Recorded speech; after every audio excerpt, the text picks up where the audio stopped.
3 are made from the material of density in the ratio 3:2, then the ratio of acceleration due to gravity g1 upon g2 at the surface of two planet will be।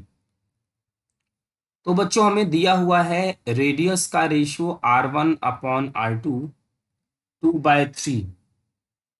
फिर हमें दिया हुआ है density का ratio ρ1 upon ρ2 is equal to 3/2 और हमसे पूछा गया है g1 अपॉन g2 की वैल्यू।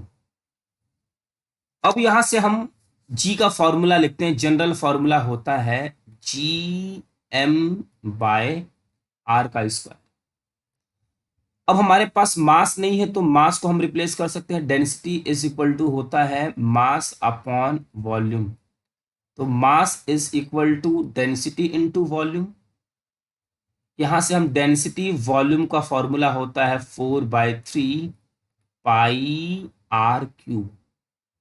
इन सारी वैल्यू को अगर हम बच्चों इस जनरल फॉर्मूले में पुट करें तो ये हो जाएगा जी मास की जगह rho 4/3 pi r cube upon r square. यहां से ये कैंसिल आउट और g is equal to g rho 4/3 pi are.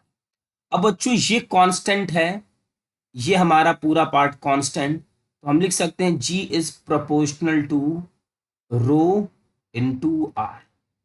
ठीक है, चलिए तो हम लिख सकते हैं g1 upon g2 is equal to ρ1 upon ρ2 r1 upon r2। ρ1 upon ρ2 दिया हुआ है 3/2, r1 अपॉन r2 दिया है 2/3 और ये आंसर आ जाएगा g1 अपॉन g2 का 1। ये रहा हमारे इस क्वेश्चन का आंसर। आई होप बच्चों कि आपको ये क्वेश्चन अच्छे से समझ में आ गया होगा। Thank you.